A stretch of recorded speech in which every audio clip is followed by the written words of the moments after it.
Selamat siang Pak, perkenalkan nama saya Silviana Darumiti, kelas 3C Administrasi Bisnis. Saya akan mempresentasikan tentang review hukum bisnis, materi tentang perizinan dalam bisnis.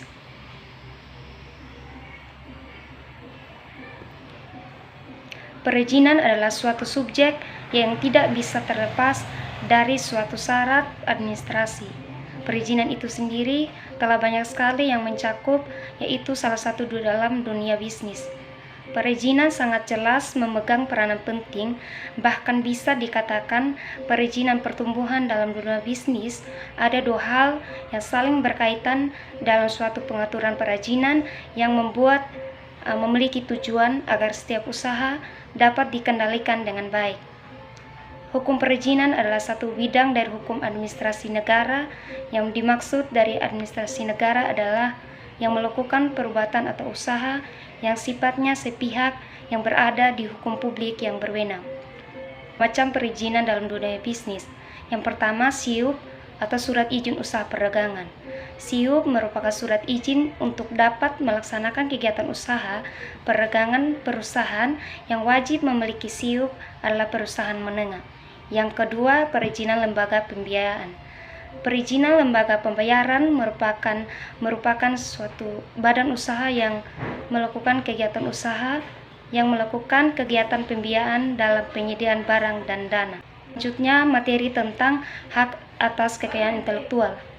Hak kekayaan intelektual atau haki adalah hak yang timbul dari kemampuan berpikir atau yang menghasilkan suatu produk atau proses yang berguna untuk manusia. Setiap orang wajib menghormati kekayaan intelektual. Dalam hak kekayaan intelektual tidak boleh ditentukan oleh undang-undang. Tujuan hak kekayaan intelektual meningkatkan pengetahuan dan wawasan peserta pelatihan dalam penerapan hak atas kekayaan intelektual atau haki.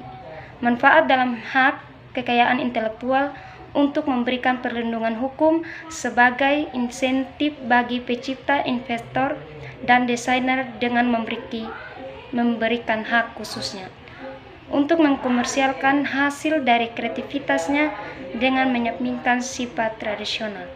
Selanjutnya, materi tentang hukum ketenagakerjaan. Hukum ketenagakerjaan di Indonesia diatur dalam Undang-Undang Nomor 13 Tahun 2023 tentang ketenagakerjaan yang mengatur tentang segala hal yang berhubungan dengan tenaga kerja pada waktu sebelum dan sesudah kerja. Tenaga kerja adalah setiap orang yang mampu melakukan tugas yang menghasilkan barang atau jasa, baik untuk memenuhi kebutuhan sendiri maupun untuk masyarakat. Pekerja buruh adalah setiap orang yang bekerja dengan menerima upah atau imbalan dalam bentuk lain. Tujuan hukum ketenagakerjaan untuk memberdayakan dan mendayagunakan tenaga kerja secara optimal, manusiawi, dan mewujudkan pemerataan kesempatan kerja dan penyediaan tenaga kerja yang sesuai dengan kebutuhan pembangunan nasional daerah. Pelaksanaan hubungan kerja di Indonesia Pasal 1 Angka 15 Undang-Undang Nomor 13 Tahun 2003 yang menyatakan bahwa hubungan kerja adalah hubungan antara pengusaha dengan pekerja atau buruh yang berdasarkan perjanjian kerja yang mempunyai unsur-unsur pekerja, upah, atau perintah. Selanjutnya, materi tentang hukum TPPU atau tindakan pidana pencucian uang.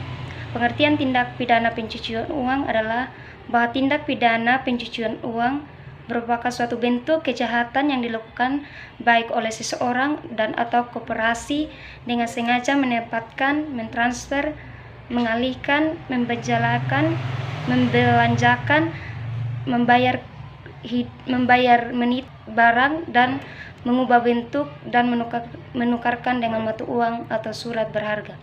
Perbuatan ini atas kekayaan diketahui atau dipatut diduga yang merupakan hasil tindak pidana. Tujuan hukum TPPU atau tindak pidana pencucian uang itu mencegah dan menghentikan penggunaan yang berasal dari kegiatan ilegal seperti narkotika, korupsi, dan perdagangan manusia, dan tindak kejahatan lainnya yang melibatkan upaya untuk mendeteksi dan menghentikan pendanaan terorisme. Selanjutnya, materi tentang perlindungan konsumen dan anti monopoli. Pengertian perlindungan konsumen dan anti monopoli adalah perlindungan konsumen yang segala upaya menjamin adanya kepastian hukum untuk memberi perlindungan kepada konsumen, dan anti monopoli adalah untuk mengoreksi tindakan-tindakan dari kelompok pelaku, dan pada dasar tujuan perlindungan konsumen dan anti monopoli mengurangi pertimbangan kedudukan antara pelaku usaha dan konsumen, dorong pengembangan inovasi produk dan layanan keuangan yang bertanggung jawab yang memiliki sifat bermanfaat dan perlindungan konsumen oleh Bank Indonesia, maka dapat memberikan manfaat meningkatkan tingkat pemberdayaan konsumen sehingga konsumen mampu melindungi dirinya sendiri. Selanjutnya, materi tentang perusahaan go publik dan pasar modal. Pengertian perusahaan go publik dan pasar modal. Go publik adalah proses transportasi dan perusahaan tertutup menjadi terbuka. Proses juga ini dikenal dengan istilah penawaran saham ke publik atau Initial Public Offering atau IPO. Pasar modal adalah pasar untuk berbagai instrumen keuangan jangka panjang yang bisa diperjualbelikan, baik dalam bentuk uang ataupun modal sendiri.